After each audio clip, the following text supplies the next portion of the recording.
पाए जाते हैं तो उनको जेल होनी चाहिए, उनको जेल के सलाखों के पीछे होना चाहिए, ताकि पूरे हिंदुस्तान में मैसेज जाए कि अन्नदाता जो किसान बेचारा खेती में सारे हल चला के खेती करके मेहनत करके पूरी दुनिया का पेट भरता है, उसके हक अधिकारों में मर्डर करने वाले को बख्शा नहीं जाएगा, ये कहना चाहिए।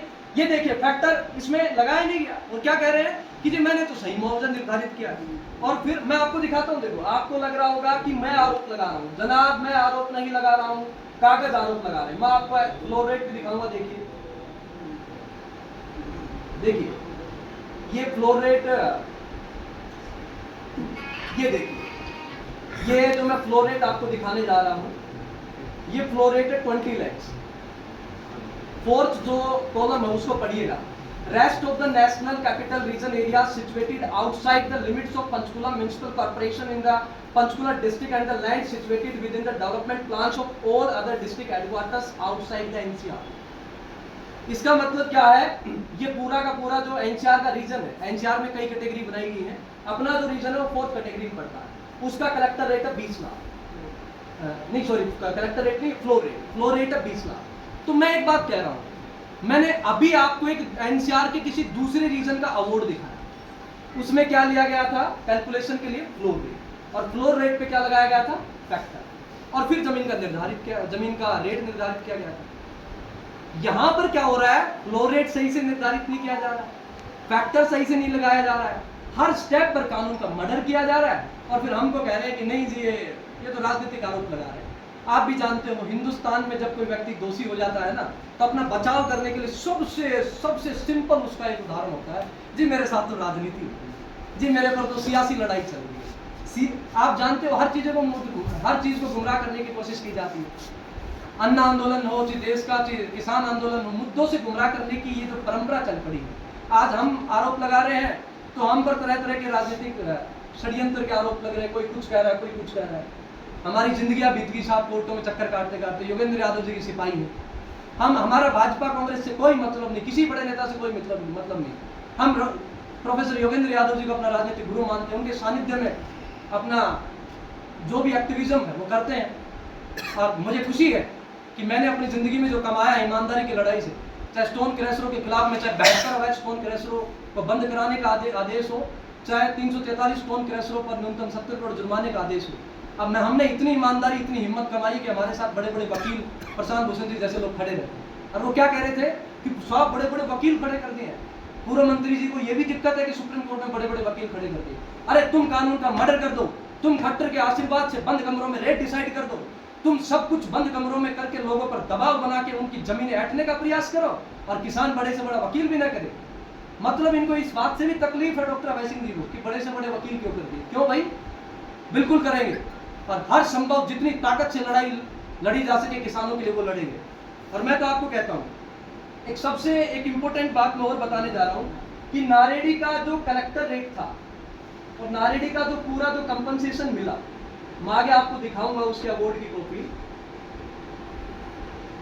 वो मैंने आपको पहले भी दिखाया था, तो वीडियो का थोड़ा सा प्रॉब्लम आ रही चल रही है।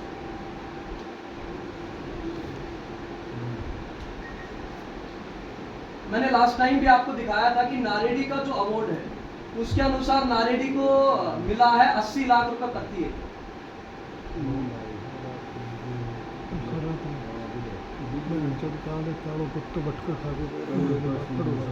हाँ ये देखिए, ये नारेडी की जमीन का, ये देखिए ग्राम तहसील में जिला का नाम, ये क्या लिखा हुआ है नारेडी, और ये जो इसमें पूरा जो रेट तय किया गया, आगे मैं आपको दिखाऊंगा आगे डॉक्यूमेंट।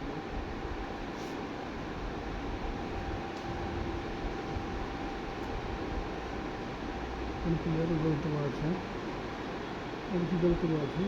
50 करोड़ को मुझे जब तो मान दो और 1 करोड़ को ना दो, गलत आदमी से। मैं आपको कागज दूंगा, उसमें मेरे पास है।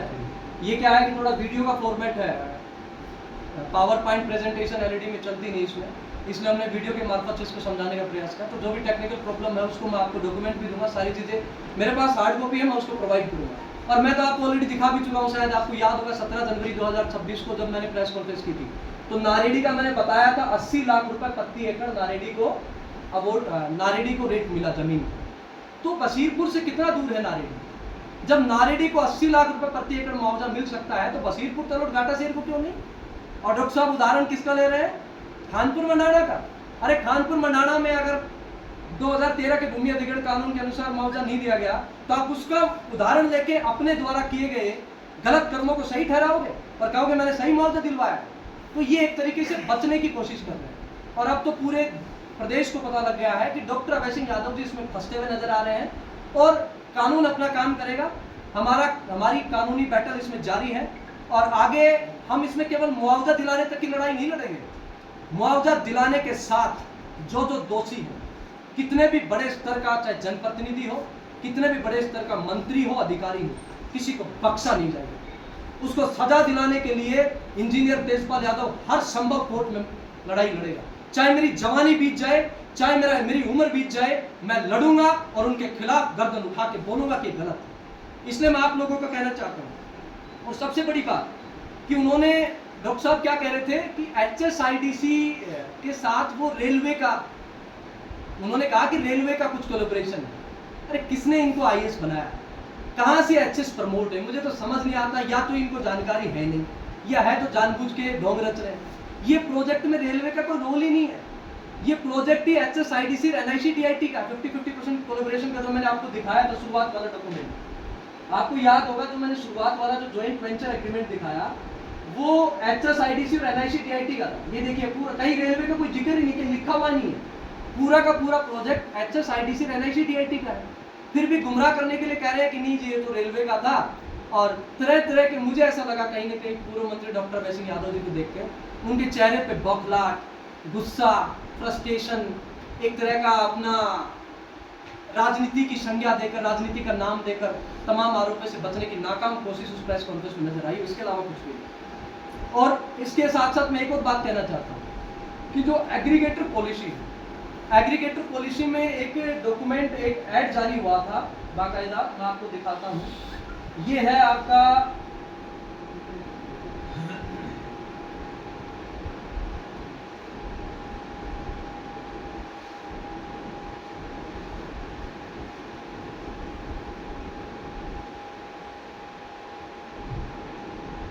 ये देखिए, अभी मैं आपको दिखाता हूँ जो एग्रीगेटर पॉलिसी का एक एडवर्टीजमेंट जारी हुआ था इस लॉजिस्टिक हब की। ये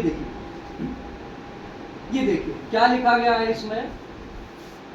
ई-भूमि हरियाणा.org.in पर ऑनलाइन आवेदन जमा कर सकते हैं। राज्य सरकार ने दिनांक 2 जनवरी 2017 की अधिसूचना के तहत लाइसेंस शुल्क और नवीनीकरण शुल्क को घटाकर इतना कर दिया गया है। ऊपर देखिएगा अपनी जमीन, हाँ ऊपर वाला जो सेंटेंस वो पढ़िएगा, ऊपर से चौथी लाइन में HSIDC विभिन्न भूमि मालिकों जो पूर्वोक्त नीति के तहत स्वेच्छा से अपनी जमीन बेचने की इच्छा रखते हैं कि भूमि को एकत्रित करने के लिए एग्रीगेटर्स के पैनल में शामिल करने हेतु ऑनलाइन आवेदन आमंत्रित करता है। क्या है ये एग्रीगेटर? बहुत सारे लोगों का सवाल है। देसी भाषा में इसे बिचौलिया कहते हैं, जो सरकार को किसानों के साथ, किसानों की जमीनें बिकवाता है सरकार के साथ डील करके, उसको बिचौलिया कहते हैं। एग्रीगेटर पॉलिसी के तहत उसको कुछ पैसा मिलता है, जो कंपनी 20%, 30% सरकार की तरफ से उसको पूरा एक तरीके से बिचौलिए के तहत उसको राशि दी जाती है, उसको अवार्ड दिया जाता है। हिंदुस्तान में ऐसा कई जगह होता है और सरकार की तरफ से कहा जाता है बहुत बढ़िया, आपने कम रेट में बिकवाई, आपने किसानों के अधिकारों का मर्डर किया, सरकार का फायदा किया जी, धन्यवाद, आपको इतनी राशि हम आवंटित। ये है एग्रीगेटर पॉलिसी। अब इस एग्रीगेटर पॉलिसी में बदलाव करवा के 2019-2020 के आसपास एक और गवर्नमेंट लेटर जारी होता है जिसमें ये कहा जाता है कि 1% मिलेगा। 1% मतलब अगर 700 करोड़ की जमीन 270 करोड़ की जमीन बिकी तो 1% होता है 2.7 करोड़। और अगर जितना भी बना, अगर मान लो 300 करोड़ की बिकी तो होता है 3 करोड़। लेकिन ये कब आया? जमीनों की रजिस्ट्रियां होने के बाद। जमीनों की रजिस्ट्रियां होने के बाद एग्रीगेटर पॉलिसी में यह आया कि 1% मिलेगा। इसका मतलब साफ है, इसका मतलब हमें पूरा अंदेशा है कि पूर्व सिंचाई मंत्री डॉक्टर अभय सिंह यादव ने बिचौलिए के मार्फत 630 करोड़ की जमीन 270 करोड़ में बिकवा के 360 करोड़ का HSIDC NICTIT कंपनी को फायदा पहुंचा के कम से कम 30-40 करोड़ रुपए गबन किए हैं। ऐसा हमें पूरा अंदेशा, और इसकी जांच होनी चाहिए डॉक्टर अभय सिंह यादव सवालों के घेरे में। और एग्रीगेटर पॉलिसी में बदलाव क्यों करवाया गया वो बताएं आके। वो जो कह रहे हैं कि मैं तो पाक साफ हूं, मैं नहीं कह रहा हूं, तमाम डॉक्यूमेंट्स कह रहे हैं। और उन्होंने एक बात और कही कि आप है ना किसी को भी बुला लीजिएगा और आप मुआवजा तय करवा लीजिएगा, मैंने तो जी बढ़िया दे दिया जी, इतना कलेक्टर रेट दिया, मैंने तो 2.5 गुना दे दिया जी, 12 लाख का 30 लाख दे दिया। आप लोगों को भी एक बार तो लगा होगा यार विधायक जी ने बहुत बढ़िया किया, 12 लाख का 30 लाख दिलवा दिया। सबसे पहली बात तो कलेक्टर रेट निर्धारण में फ्रॉड, दूसरी बात कैलकुलेशन में फैक्टर को छुपाने का फ्रॉड, तीसरी बात जो उन्होंने जो बात कही है कि आप किसी कृषि अधिकारी को बुलवा लीजिए। मैं आपको एक बात कहना चाहता हूँ, 2013 का भूमि अधिग्रहण कानून का शेड्यूल फर्स्ट, उस कानून में एक एक चीज लिखी हुई है। आपको कलेक्टर रेट नहीं मार्केट रेट निर्धारित करना होता है, जो आसपास सबसे सर्वोच्च हो। उस मार्केट रेट के आधार पर फैक्टर लगा के उसकी पूरी कैलकुलेशन समझाई हुई है, जो पिछली प्रेस कॉन्फ्रेंस में मैंने बताई थी। उसके हिसाब से न्यूनतम 70 लाख रुपए प्रति एकड़ मुआवजा बनता है, और शेड्यूल फर्स्ट के अनुसार करवा लो कैलकुलेशन। हम तो कह रहे हैं करवा लो भाई साहब। और फिर क्या कह रहे हैं, सबसे बड़ा एक होता है ना कि खुद के पाप से बचने का तरीका हर राजनीति का यही होता है कि राजनीति का आरोप देके और कह दो कि जी मेरे साथ तो राजनीति की जाए। उन्होंने क्या कहा कि जी माजरा एम्स की जमीन है ना जी इतनी थी और जी मैंने इतना दिलवा दिया, मीडिया में खबर छपी, हो सकता है लोगों को लगाओ कि यार ये तो डॉक्टर साहब ने तो सही किया है। मैं आपको बताता हूं, पहली बात तो माजरा एम्स परियोजना और लॉजिस्टिक हब परियोजना, हम किसी के पक्षधर नहीं है, हम जो बात सही है वो डंके की चोट पर कह रहे हैं। इन दोनों परियोजनाओं में जमीन आसमान का फर्क है। वो स्वास्थ्य सेवा के लिए परियोजना है, इसमें SPV special purpose vehicle company आएगी, वो प्रोजेक्ट डेवलप करेगी, 5500 करोड़ का प्रोजेक्ट है, वो अपना मुनाफा कमाएगी। किसान की जमीन सस्ते में ले ली गई है, वो सारी जमीन जो लीज पे देके उस पर भारी मुनाफा कमाएगी, बड़े बड़े बिल्डर्स आएंगे और बड़े बड़े इन्वेस्टर्स आएंगे, किसान की कोई हिस्सेदारी नहीं है। जो लॉजिस्टिक हब वो इंडस्ट्रियल पर्पज के लिए प्रोजेक्ट है, जिसमें सरकार को फायदा हुआ, किसान को क्या फायदा है? डॉक्टर अभय सिंह जी बताएं, उसमें किसान का कुछ भी हिस्सेदारी रही हो, उसमें किसी को कुछ प्लॉट दिलवाया उस लॉजिस्टिक हब, कुछ नहीं, सिर्फ 30 लाख रुपए प्रति एकड़ के हिसाब से जमीन दिलवा दी। एम्स एक बड़ी परियोजना है, एक स्वास्थ्य सेवा की परियोजना है। मैं आपको बताना चाहता हूँ, अंग्रेजों के समय में, पुराने समय में आप याद करिए, जब इस हिंदुस्तान का किसान साहूकारों के कर्ज तले दबा रहता था, जब उस वक्त भी जब बेचारे के पास पैसा नहीं होता था, उसकी बची कुची जमीन में से भी वो कुछ जमीन गौशाला के लिए, गोचर भूमि के लिए, तमाम तरह के स्कूल, शिक्षा के लिए, स्कूल के लिए, अस्पताल के लिए दान करता था। ये किसान की नीति नहीं है। जो डॉक्टर अभय सिंह यादव जी माजरा एम्स की बात करके लॉजिस्टिक हब से बचना चाहते हैं, मैं उनसे पूछना चाहता हूँ कि पूर्व मंत्री डॉक्टर अभय सिंह यादव जी आप बताइए कि किन लोगों ने ऑब्जेक्शन लगाया माजरा एम्स में। यहाँ तो मैंने आपको पिछली प्रेस कॉन्फ्रेंस में तमाम डॉक्यूमेंट दिखाए, 91 पेटिशनर्स खड़े हैं, लोगों ने जाके अपना केस किया है, आवाज उठाई है। माजरा एम्स में तो आंदोलन कर करके लोगों ने कहा है कि आप हमारी जमीन लो, यहाँ पर आप एम्स खोलिए, हम आपके जमीन देने के लिए तैयार हैं, क्योंकि लोगों को पता है ये जनहित का काम है। किसी की बहन बेटी को, किसी हमारे भाई को किसी पे भी दिक्कत होगी तो जयपुर जाना नहीं पड़ेगा, यही इलाज हो जाएगा। व्यक्ति इस बात को समझता है कि सबसे बड़ा जीवन होता है, और जब कभी इमरजेंसी में ये चीज तब पता लगती है जब कभी इमरजेंसी सिचुएशन आती है। तो लोगों ने स्वेच्छा से जमीन दी। कोरियावास मेडिकल कॉलेज के लिए देख लीजिएगा, लोगों ने जमीन दी ना फ्री में, कोरियावास की पंचायत में। कोरियावास की पंचायत ने कभी कहा कि हम इसके मुआवजे की मांग करेंगे, लेकिन तर्क का जवाब कुतर्क से देकर बचने की नाकाम कोशिश, इसका बंडाफोड़ हम करके रहेंगे। डॉक्टर अभय सिंह यादव जी आप बच नहीं सकते। आप अपने द्वारा किए गए गलत कार्यों का गलत उदाहरण देके आप बच नहीं सकते हैं। और मैं कहना चाहता हूं, मेरे बारे में बहुत तरह की भ्रांतियां फैलाई जा रही है। क्या कहा जा रहा है कि ये तो जी फला नेता से मिला हुआ। मैं आपको एक चीज कहना चाहता हूं, कई लोग कह रहे हैं कि तेजपाल अभी आवाज क्यों उठा रहा है, तेजपाल क्यों कह रहा है। अभी एक बड़े नेता ने एक बयान दिया, स्टेटमेंट दिया, उसके बाद ही तेजपाल ने आवाज उठाई। मैं आपको कुछ अखबारों की क्लिप दिखाना चाहता हूं। ये देखिए, ये सितंबर 2019 की क्लिप है। इंजीनियर तेजपाल यादव उस वक्त भी, कई लोग कह रहे हैं कि राव इंद्रजीत सिंह जी ने जो आवाज उठाई है, लॉजिस्टिक हब पर कहा है, उसके बाद तेजपाल बोले। मैं तो 2019 में भी प्रेस कॉन्फ्रेंस कर रहा था, मैं लगातार किसानों के टच में था, मैं लगातार लड़ाई लड़ रहा था। अब उसमें कोई एक गुड़गांव के सांसद और केंद्रीय मंत्री राव इंद्रजीत सिंह जी, जिनसे हमारा कोई लेना देना नहीं है, उनके पास अगर उनको पता लगा होगा कहीं ना कहीं से कि भी किसानों के साथ, भाई खबरें तो सब पढ़ते ही है ना, कि कोर्ट में मामला, उनको पता लगा होगा कहीं ना कहीं से कि किसानों के हकों के साथ कुठाराघात किया हुआ है, और उन्होंने कुछ स्टेटमेंट दे दिया तो आप मुझसे उनको लिंक करने लगे। ये क्या पागलपन है। मैं कभी राव इंद्रजीत सिंह जी से मिला नहीं, मेरी कभी उनसे कोई मुलाकात नहीं। मैं प्रोफेसर योगेंद्र यादव जी का सिपाही हूँ। स्वराज इंडिया से मैंने विधानसभा चुनाव लड़ा 2019 में। सोचिए, जिस व्यक्ति से जिसका कोई ताल्लुकात नहीं, पिछले 6 महीनों से कुछ सोशल मीडिया के ट्रोल जिनको अपने नेता को बचाना, वो एक ही कोशिश में लगे हुए हैं, इसको सियासी रंग दे दो। क्यों सियासी रंग दे दोगे ना, तो ये तो फैक्ट्स दिखाए हैं ना, इनकी बात नहीं होगी। ये हिंदुस्तान में किया जाता। जब अन्ना आंदोलन चल रहा था तो कहा जाता था कि ये तो जी भाजपाइयों के खड़े किए हुए हैं। किसान आंदोलन चल रहा था तो सीनू बॉर्डर पे कहा जाता था कि ये तो जी कांग्रेसियों के खड़े हुए किसान। ये होता आया है और मुझे लगता है जनता इस बात को समझती है। हमारा राव इंद्रजीत सिंह जी से कोई लेना देना नहीं है, ना हमारे डॉक्टर अभय सिंह यादव जी कोई व्यक्तिगत दुश्मन है।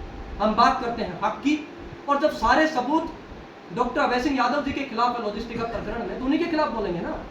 आप राव इंद्रजीत सिंह जी के खिलाफ सबूत लाके दिखा दीजिए, हम तो उनके खिलाफ बोलेंगे। हम तो बड़े से बड़े नेता, कोई भी व्यक्ति हो, किसी के खिलाफ सबूत मिलेगा उसके खिलाफ बोलेंगे। और क्या कह रहे हैं कि रेट नेगोशिएशन कमेटी में चौधरी धर्मवीर सिंह जी भी थे। अरे रेट नेगोशिएशन कमेटी से पहले बंद कमरों में आपने एचएसआरटीसी के अधिकारियों के साथ मिलकर फ्रॉड करके एक तरीके से आपने रेट डिसाइड कर दिया। और मैंने आपको पिछली प्रेस कॉन्फ्रेंस में डॉक्यूमेंट दिखाई थे, सारा काम थ्रू एमएलए नांगल चौधरी हुआ, थ्रू एमएलए, तमाम डॉक्यूमेंट्स में लिखा हुआ है कि rate has been decided by the negotiation committee through MLA Nangal Chaudhary. जब सारा का सारा क्रेडिट आप ले रहे हो, आपका डॉक्यूमेंट्स में नाम है, तेजपाल आरोप नहीं लगा रहा भाई साहब, ये डॉक्यूमेंट आरोप लगा रहे हैं। आप डॉक्यूमेंट को झुकला तो हम तो कह देंगे कि भाई साहब आप पाक साफ हो, डॉक्यूमेंट में लिखा हुआ है। ये देखिए, अगर आपको कोई फिक्र है तो मैं, अगर आपको कोई इस पे चिंता है तो मैं आपको दिखाता हूं। ये देखो क्या लिखा हुआ है, ये फिजिबिलिटी रिपोर्ट जो इस प्रोजेक्ट की तैयार की गई। इस फिजिबिलिटी रिपोर्ट में क्या लिखा हुआ है, it appears that the member of legislative assembly is keen to develop the industrial backward for diversified economy, infrastructure advancement and generation of employment.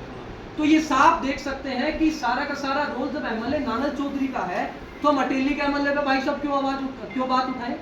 अरे आप कल न कह दोगे, कई लोग कह रहे हैं कि तेजपाल तो राव इंद्रजीत सिंह जी के समर्थन में उतरे हुए, हमारा कोई मतलब नहीं राव इंद्रजीत सिंह जी से।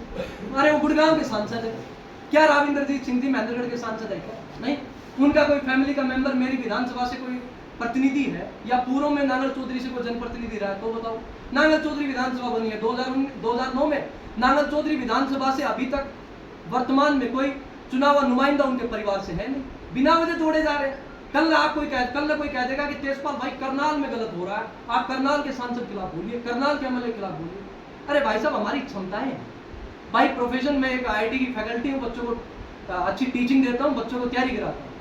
उस क्षमता से बाहर निकल के मैं कोर्ट कचहरियों में जो अपना समय निकलता है, गरीब दबे कुचले वंचित लोगों के लिए लड़ाई लड़ता हूँ, जान हथेली पे लेकर लड़ाई लड़ता हूँ, चाहे स्टोन क्रैशों की बात हो, चाहे पर्यावरण प्रदूषण की बात हो। हाँ, उस लड़ाई में क्योंकि आपका राजनीतिक नुकसान हो रहा है तो आप तो राजनीतिक आरोप लगाएंगे, सिंपल सी बात। भाई साहब, जिसका नुकसान होता है ना, जिसकी जमीन खिसकती है, उसको नींद नहीं आती है।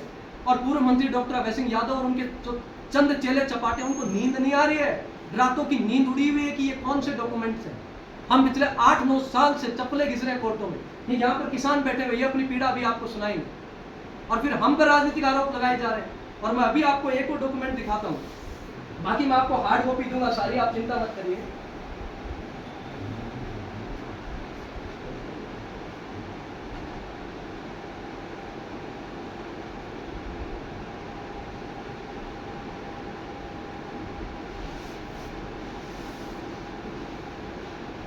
तो आपका लेना देना नहीं है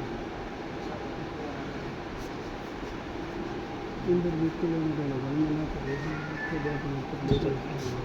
हाँ, देखिए मैं आपको एक चीज और बताना चाहता हूँ।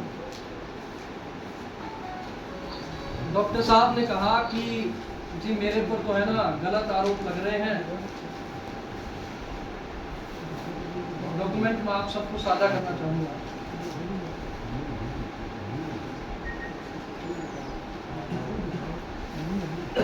साथी ने सवाल किया कि जी आपकी लॉजिस्टिक हब के पास 1.25 एकड़ जमीन मिली, तो उन्होंने क्या कहा कि जी नहीं जी वो तो बहुत दूर है, और कुछ उन्होंने 1961 का शायद कुछ नाम लिया कि हमारे परिवार ने जमीन खरीदी थी, और जमीन खरीदना गुनाह है तो फिर मैं गुनेगा। देखो किस तरीके से सहानुभूति बटोर। ये मैप है, ये बसीरपुर और अमरपुरा जोरासी आप देख सकते हैं, ये काकड़ के पास की जमीन है। अब आप एक बात बताओ, मैं तो देसी बात जानता हूँ, यहाँ बुजुर्ग बैठे हैं, आप मीडिया के साथ ही मुझसे ज़्यादा अनुभवी हैं। हमारे गांव में काकड़ लगता है, अब बशीरपुर की सीमा में क्या लॉजिस्टिक अब डेवलप हो रहा है, और बशीरपुर के पास काकड़ के पास ही हमारा पूरा जोरासी की सीमा में अगर कोई ज़मीन है तो भाई साहब तो सवाल तो उठेंगे ना। जब आपने किसानों की सस्ती बिकवा दी, आपने 9.25 एकड़ ज़मीन खरीद ली, आप तो जागीरदार बन गए, और फिर आप कह रहे हो कि नहीं जी ज़मीन खरीदना कौन सा गुना है। अरे खरीदो ना भाई साहब, आप मुरादपुर वाले में खरीदो, आप कावी वाले में खरीदो, कौन मना कर रहा है। ये सब जानते हैं। इस देश में ये मंत्रियों की, विधायकों की, सरकारों की सेटिंग होती है, जहां प्रोजेक्ट आता है वहां प्रॉपर्टी बिल्डर्स और प्रॉपर्टी के दलाल पहुंच जाते हैं और वो लोग जमीनें खरीद मारते हैं और नेताओं का फायदा होता है। जो जमीन उन्होंने खरीदी वो हमें तो, अब उसकी तो पूरी जांच होनी चाहिए ना। आज वो जमीन उनके नाम है, क्या पता पहले वो किसके नाम से खरीदी गई, पूरी जांच होनी चाहिए। हो सकता है उन्होंने उनको कैश में पैसा दिया हो, कुछ भी हो सकता है। आगे वो जमीन करोड़ों की हो सकती है और उन्होंने बहुत सस्ते में ले ली हो। तो हम तो कह रहे हैं कि दूध का दूध, पानी का पानी। हम उसी रेट में वो बेचते हैं, हम बता देंगे अगर वो पाक साहब है तो लेने को लोग क्या है, जिस रेट में उसी रेट में किसान ले लेंगे वहाँ। कुछ बची हुई बातें अजय वो राव जो जी, जमीन है उस जमीन के पास में बताने की लॉजिस्टिक का जो प्रवेश द्वार है वहाँ से उतर के जो ऐसा हाईवे निकल रहा है उस जमीन से। हाईवे निकल वहीं से भाई मैं कुछ बातें भाई साहब से छूट के मैं रख लेता हूँ आगे। कलेक्ट्रेट, आदरणीय पत्रकार साथियों, जो 12.5 लाख की लोग सब बात कर रहे हैं, आज उसी बशीरपुर का कलेक्ट्रेट है, हमारे ताऊ जी सुरेश जी बैठे, भाई कृष्ण प्रधान जी बैठे हैं, 68 लाख रुपए है। बिल्कुल। अब देखिए बात कितना बड़ा विरोधाभास है। 2016 में जो मुआवजा बढ़ता था 70 लाख, और जो 91 किसान अब कोर्ट में हैं, अगर उनका 2013 से कानून से लेंगे, अगर फैक्टर नहीं लगेगा तो भी सीधा 1.5 करोड़ का फैक्टर बगैर लगे बनता है। अगर फैक्टर लगाएं तो 3 करोड़ तक जाएगा। जिन लोगों ने इन्होंने सहमति से दे दी, ये डॉक्टर साहब पर विश्वास करते थे।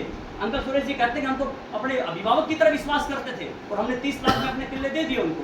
अब उनमें तो फर्क रहेगा, कोर्ट में न्याय भी होगा तो उनका 2016 का कलेक्टर रेट लगेगा, इनका 2026 का कलेक्टर रेट देना पड़ेगा। रही प्रोजेक्ट में देरी की बात कि इस प्रोजेक्ट को लटकाओ मत बड़े बड़े वकील खड़े करके। मैं आप साथियों से पूछना चाहता हूं कि अगर 2016 में किसान को पूरी कीमत मिल जाती, वो भी बावल के रेट से आधी थी, 70 लाख मिलते तो भी आधी थी, तो 10 साल में प्रोजेक्ट पूर्ण रूप से रन हो चुका होता। प्रोजेक्ट अगर अटका हुआ है तो डॉक्टर अभय सिंह यादव जी की किसानों को पैसा न देने की नीयत की वजह से अटका हुआ। और दूसरी बात, तमाम बातें जो भरमाने का प्रयास कर रहे हैं, ज़्यादा समय नहीं लूंगा। ये अंकल सुरेश जी, भाई कृष्ण जी अपनी बात रखेंगे। ये उन किसानों में हैं जो अब सेकंड रो में हैं, जो 30 लाख में बेच चुके, डायरेक्ट पर सेल कर चुके, ये अपनी मांग कर रहे हैं। इन्होंने ज्ञापन दिया था और उसके बाद ये भी कोर्ट में जाएंगे कि हमारा भी न्याय होना चाहिए, क्योंकि हमने इसके झांसे में आकर, विधायक के झांसे में आकर हमने डायरेक्ट सेल कर दी और हम ठगे गए। क्योंकि जो भाई 91 पेटिशनर है उनमें इनमें पूरा विरोधाभास हो गया। अब मैं अंकल ताऊ सुरेश जी अपनी बात करेंगे।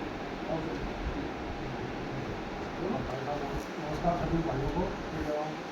एक मिनट वो दे तो ये किस तरह से गांव में लोग आए, जो देसी तरीके से गांव के जमींदार आदमी हैं, वो सारी बात कहेंगे जिस तो इनके साथ हुआ। सबसे पहले तो मैं आप सबका राम राम करूँ। ऐसा है कि हमारी जो जमीन की देखिए तो जो हमारे किसान हैं के ऊपर इन्होंने 70% लड़ाई जिन्होंने न दे रखी है जमीन, उन्होंने कुछ हाई कोर्ट जाके चंडीगढ़ गए और अभी भी चले गए। दिल्ली सुप्रीम कोर्ट में उनकी जो है स्टे हो गया, उसको स्टे हो गया तो 70% केस तो सो हो गया। अब भी इसमें गड़बड़ अब उसके बावजूद हम कह रहे थे सबसे पहले न तो हमारे पास कोई एसडीएम आया सरकार का, कोई नुमाइंदा का, कोई पटवारी आया या कोई तहसीलदार आया हमसे पूछने के लिए कि आपकी जमीन कितनी दे गया, कोई नहीं आया। हमारे को सहमति पत्र दिया गया है कि अगर आप जमीन देखने की चुन है, हमने कहा दिया है अगर काम है, विकास हो गया तो विकास के पक्ष, पर हमसे ये नहीं कहा गया कि आपकी जमीन 30 लाख रुपये मिलेगा। जबकि उस कंडीशन में अगर हमारे विधायक साहब उस कंडीशन में अगर एसडीएम होते या डीसी होते तब तो उनका राइट बनता था, लेकिन वो हमारे नुमाइंदे के चुने हुए थे तो वो तो हमारे पक्ष में बोलनी चाहिए, उनका राइट तो ये था। जबकि उन्होंने हमें कुछ नहीं कहा इस मामले में। उन्होंने 30 लाख रुपये में एक बंद कमरे में कमेटी बना ली। जमीन जो हमारी गई है, जिस भी भाइयों की जमीन, सब जगह जमीन हमारी गई है। तो गाँव में खौफ है 3, कोटली वाले, दुर्गा वाले और जोड़ा वाले, सब जगह का हमको वाले थोपना, सब जगह तक किले आवास हो गए, किले हमारे गए। उनमें से किसी भी किसान की एक की सहमति की तो हम कोई सवाल नहीं। सीधे तौर पर अगर कहा जाए डॉक्टर अभय सिंह नौकरशाह से नेता नहीं बन पाए नहीं। जो ये प्रकरण रहा। क्योंकि वो तो हमारे चुने हुए हैं, उनके ऊपर हमारे को इतना विश्वास था, हमारे मतलब माँ बाप से ज़्यादा विश्वास किया तो हमें ज़्यादा लाई गई उनके कहने पे। उन्होंने 30 लाख रुपए में कह दिया, वो 20 लाख की कहते 20 लाख की कहते, उनको नहीं विश्वास था उनको। जबकि उन्होंने अपने विश्वास को तोड़ा कि वो हमारे चुने हुए नुमाइंदे थे, एमएलए थे, तो हमारे पक्ष में ही बोलना चाहिए। हाँ, वो कोई सरकारी नुमाइंदे होते तो हमारा उनके कोई जिस तरीके से ये था, आप कह रहे हैं कि आप उन्हें अपना अभिभावक समझते थे और आप थकासा महसूस कर रहे हैं। थकासा महसूस करें। और उन्होंने तो बार बार ये कहा अब तुम्हें सभी को एक रेट मिलेगा, जो सभी लोग भी जा रहे हैं तो मिलेगा, उनको भी कुछ नहीं मिलेगा, 3 लाख रुपए मिलेगी, मगर ठीक है। लेकिन जब 24 में उनका फैसला आया चंडीगढ़ से, तब हमें एहसास हुआ कि ये तो गलत होगा। तब हम जाके ना ये विरोध प्रदर्शन कर रहे हैं और फिर हाईकोर्ट सुप्रीम कोर्ट जाएंगे, अपनी लड़ाई तो लड़ेंगे। एक बात और बाबा, इस बात पर जवाब देना। पत्रकार साथियों में निवेदन करना चाहूँगा, कुछ किसान गए कि हम ज़मीन नहीं लेना चाहते, तो हम बदले में ज़मीन चाहते हैं। तो घाटाशेर की ज़मीन में, बसीरपुर की ज़मीन में फ़र्क है, सब जानते हैं, क्योंकि वो हल्की ज़मीन है, ये बढ़िया ज़मीन है। तो उन्होंने क्या कहा कोठी पर जाने वाले लोगों को? उन्होंने ये कहा कि आपको लेंगे हो तो ले लो, नहीं तो कुछ ना मिलना इसमें, आप ले लो 30 लाख रुपए में लेंगे तो मैं घाटा शिकार मिला के ले लो, भाड़ों की तो पड़ी हो। अब बताओ उधर जाओ तो दुख पाओगे। यहाँ से घाटाशेर होने के लिए जाएगा, न तो वो फसल लेके आ सकता, न तो बहु बेटी वहाँ आ सकती को काटने के लिए, कैसे जाएंगे? 5-5 किलोमीटर चल के कौन जाएगा? तो सरेआम तो कर दो। जिस तरीके से डॉक्टर अभय सिंह ने ये धोखा करवाया है कि किसानों के साथ में एक जनप्रतिनिधि होते हुए, कैसा अनुभव कर रही है आपके गांव की जनता? हमारे गांव की जनता बिल्कुल ठगा हुआ है, पूरा गांव एक है, अभी सभी इकट्ठे हो गए हैं। हाँ, अभी भी जा रहे हैं। पहले विश्वास था सभी लोगों में, लेकिन अब नहीं रहा। रज्जू भाई किशन भाई अपनी बात तेरी बात से सहमत हूं। किशन भाई ये बात मेरा डॉक्टर वैष्णव से सवाल है, उन्होंने प्रेस कॉन्फ्रेंस की थी तो उन्होंने स्पष्ट कहा था कि भाई आपके 2013 भूमि अधिग्रहण अधिनियम के तहत 30 लाख है, इससे कम ही बन रहे थे, हमने आपको पूरे पैसे दिलाए। मेरा उनसे पूछना है कि अगर हमारे इतने पैसे बन रहे थे तो बचे हुए किसान हैं उस टाइम वो 154 किले बच रहे थे, वो भूमि अधिग्रहण बिल के तहत वो ले लेते, 9 साल में प्रोजेक्ट पूरा हो जाता, क्यों नहीं लिए गए? वो अगर कानून के हिसाब से सही पैसे थे तो किले क्यों नहीं लिए गए? प्रोजेक्ट को चालू क्यों नहीं करवाया गया? 2024 में जो फैसला है उसमें स्पष्ट तौर से कह दिया कि हमें मुआवजा गलत मिला था, हमें शुरू में गुमराह करके लिया गया कि आपके 30 लाख बनते हैं, चाहे आप कहीं जाओ हम वैसे लेंगे जमीन, 30 लाख मिलेंगे, इससे ज़्यादा आपको पैसे नहीं मिल सकते, चाहे आप कहीं चल जाओ। दूसरी बात, घाटाशेर की जो ज़मीन है वो बिल्कुल बंजर भूमि है, मूसा डाडी पैदा होती है वहाँ, आधा किला मतलब 50 किलो 40 किलो पूरे साल में इतनी पैदा होती है। हमारी ज़मीन है रेलवे लाइन के टच है, नहर की ज़मीन है, नहर के पास भी है, और 80 फुट के रास्ते जो 100 फुट का रहा था उस पर भी थी, सारी समतल भूमि उपजाऊ भूमि, तो सारी की सारी ज़मीन केवल 30 लाख रुपए में ले ली, और उनकी बंजर भूमि 30 लाख में और हमारी भी भूमि 30 लाख में। बताओ एक रेट समान रेट कैसे? अच्छी ज़मीन और बुरी ज़मीन का एक ही रेट। नहर के पास सिंचाई भूमि, रेलवे लाइन के पास बिल्कुल टच में, जो रेलवे लाइन नारेडी में जो 80 लाख मिले हैं, हमारे गांव की रेलवे लाइन के साथ लगती हुई ज़मीन के 30 लाख दिए गए। ये हमारे साथ तो प्योर अन्याय है, इतना ज़्यादा अन्याय हम सहन नहीं कर सकते। हमें तो अब आके खुली 2024 में हमें तो इतना गुमराह किया गया था कि 30 लाख से ज़्यादा तुम्हारे पैसे नहीं मिलते, ज़मीन देनी है तो देनी है, जबरदस्ती देंगे, इसलिए हमने दे दी। इसलिए कंसल्टेंसी लेटर लाया गया था। 30 लाख सहमति पे हमारे कहीं साइन हुए हैं, हमारे परिवार के 170-80 किले गए हैं, जिसमें कुछ एक बच भी रहे हैं, लेकिन हमारे परिवार में मेरी खुद की, पिताजी के, चाचा के, भाइयों के किसी के साइन नहीं है, सहमति पे भी नहीं है। अगर वो सहमति में साइन भी दिखा दे तो भी गारंटी है, लेकिन रजिस्ट्री करा के देनी पड़ेगी, तो 30 लाख में इससे जबरदस्ती लेंगे तो क्या करें बताओ? उस टाइम इसलिए दी थी जमीन। अब 2-3 बिंदु छूट के मैं रख देता हूँ।